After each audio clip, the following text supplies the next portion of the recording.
केंद्रीय गृह मंत्री अमित शाह शुक्रवार को मध्य प्रदेश के दौरे पर थे। सबसे पहले अशोकनगर पहुंचे। यहां पर गुना सीट से भाजपा प्रत्याशी ज्योतिरादित्य सिंधिया के समर्थन में चुनावी रैली को संबोधित किया। उन्होंने कहा, गुना वालों, आपको दो नेता मिलेंगे, ज्योतिरादित्य भी मिलेंगे और केपी यादव भी मिलेंगे।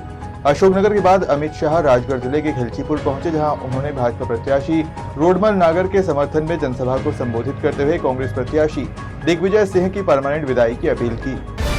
इंदौर में लोकसभा चुनाव के लिए 13 मई को मतदान होना है। 26 अप्रैल शुक्रवार से नामांकन फॉर्म की जांच की प्रक्रिया कलेक्टर कार्यालय में शुरू हुई। जिला निर्वाचन अधिकारी इंदौर लोकसभा जिलाधीश कार्यालय इंदौर के समक्ष लोकसभा प्रत्याशियों के नामांकन फॉर्म की जांच एवं आपत्ति निराकरण की कार्रवाई की गई, जिसमें लोकसभा निर्वाचन के नामांकन फॉर्म स्क्रूटनी में 3 फॉर्म खारिज हुए हैं। मोती सिंह, रविंद्र लोखंडे और लीलाधर चौहान के फॉर्म खारिज किए गए हैं। वहीं 26 में से 23 अभ्यर्थी के नामांकन विधिमान्य पाए गए हैं। भोपाल में बीजेपी नेता की कार में अज्ञात युवकों ने तोड़फोड़ कर दी। पूरी वारदात घर के बाहर लगे सीसीटीवी कैमरों में कैद हुई है। शुक्रवार की सुबह पुलिस ने एफआईआर दर्ज कर जांच शुरू कर दी है। फुटेज के आधार पर पुलिस आरोपियों की शिनाख्त कर उनकी गिरफ्तारी के प्रयास कर रही है। मध्य प्रदेश में शुक्रवार को भी बारिश का दौर जारी है। इंदौर, मंदसौर, छिंदवाड़ा, रतलाम, झाबुआ, धार, आगरमालवा और राजगढ़ में बारिश हुई। वेस्टर्न डिस्टर्बेंस, साइक्लोनिक सर्कुलेशन और ट्रफ लाइन की वजह से पिछले 6 दिन से बारिश का दौर जारी है। मौसम विभाग ने 26 और 27 अप्रैल के लिए ऑरेंज और येलो अलर्ट जारी किया है। ऑरेंज अलर्ट वाले जिलों में ओले भी गिर सकते हैं। मौसम विभाग का कहना है कि अगले 24 घंटे में भोपाल, शाहजहांपुर, बड़वानी, इंदौर और उज्जैन सहित कई जिलों में बारिश हो सकती है। इंदौर में 28 अप्रैल से बागेश्वर धाम वाले बाबा की कथा का आयोजन होने जा रहा है। यह कथा विधानसभा क्षेत्र क्रमांक 2 में आयोजित की जाएगी। इस 7 दिवसीय कथा का आयोजन रमेश मेंदोरा मित्र मंडल के द्वारा कराया जा रहा है। यह श्रीमद् भागवत कथा 28 अप्रैल से 4 मई तक कनकेश्वरी मेला ग्राउंड पर होगी। कथा, भजन एवं आरती का कार्यक्रम हर दिन शाम 4 बजे से रात 10 बजे तक होगा।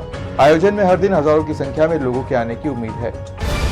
इंदौर में 3 बच्चों की मां के साथ दुष्कर्म की घटना सामने आई है। चंदननगर इलाके में रहने वाली 23 वर्षीय महिला ने सेंट्रल कोतवाली थाने में रेप और धोखे से अबॉर्शन कराने की शिकायत की है। आरोप है कि उसे जान से मारने की कोशिश भी की गई। महिला पहले पति को तलाक दे चुकी है। लव अफेयर के बाद दूसरी शादी की, लेकिन उससे भी अलग हो गई। शिकायत के बाद आरोपी अरशद कुरैशी को गिरफ्तार कर लिया है। सुप्रीम कोर्ट ने 26 अप्रैल को ईवीएम के वोट और वीवीपैट की पर्चियों के 100% मिलान की मांग वाली याचिका खारिज कर दी। सुप्रीम कोर्ट के इस फैसले पर प्रधानमंत्री नरेंद्र मोदी की प्रतिक्रिया आई है। बिहार के अररिया पहुंचे पीएम मोदी ने कहा कि सुप्रीम कोर्ट के इस फैसले ने मतपेटियों को लूटने का इरादा रखने वालों को गहरा झटका दिया है। पीएम ने आरजेडी और कांग्रेस के इंडिया गठबंधन के नेताओं पर ईवीएम को लेकर जनता के मन में शक पैदा करने का आरोप लगाया। कांग्रेस सांसद राहुल गांधी ने कर्नाटक के बीजापुर में चुनावी रैली के दौरान अपने संबोधन में कहा कि आजकल पीएम नरेंद्र मोदी अपने भाषण के दौरान काफी घबराए हुए रहते हैं। शायद कुछ दिनों में स्टेज पर उनके आंसू निकल आए। राहुल गांधी ने कहा, पीएम मोदी ने पिछले 10 साल में गरीबों से सिर्फ पैसा छीना है। उन्होंने सिर्फ 20-25 लोगों को अरबपति बनाया है। उन अरबपतियों के पास उतना धन है जितना 70 करोड़ हिंदुस्तानियों के पास। लोकसभा चुनाव के दूसरे चरण के मतदान के बीच मध्य प्रदेश के छतरपुर से चौंकाने वाली खबर सामने आई है।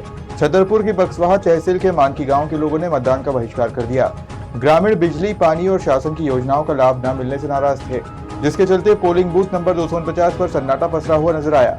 इस बीच जिम्मेदार अधिकारी मौके पर पहुंचे, जहां उन्होंने ग्रामीणों को मनाने का प्रयास किया। लोकसभा चुनाव के दूसरे चरण में देश के 13 राज्यों की 88 लोकसभा सीटों पर मतदान हुआ, जिसमें मध्य प्रदेश की 6 सीट भी शामिल है। मध्य प्रदेश में शाम 5 बजे तक 54.58% मतदान हुआ। लोकसभा चुनाव के दूसरे चरण में शुक्रवार को मध्य की होशंगाबाद, खजुराहो, दमोह, टीकमगढ़, रीवा और सतना में शांतिपूर्ण मतदान हुआ। शाम 5 बजे तक होशंगाबाद 63.44%, दमोह में 53.66, खजुराहो में 52.91, रीवा में 45.02, सतना में 57.18 और टीकमगढ़ लोकसभा 57.19% मतदान हुआ।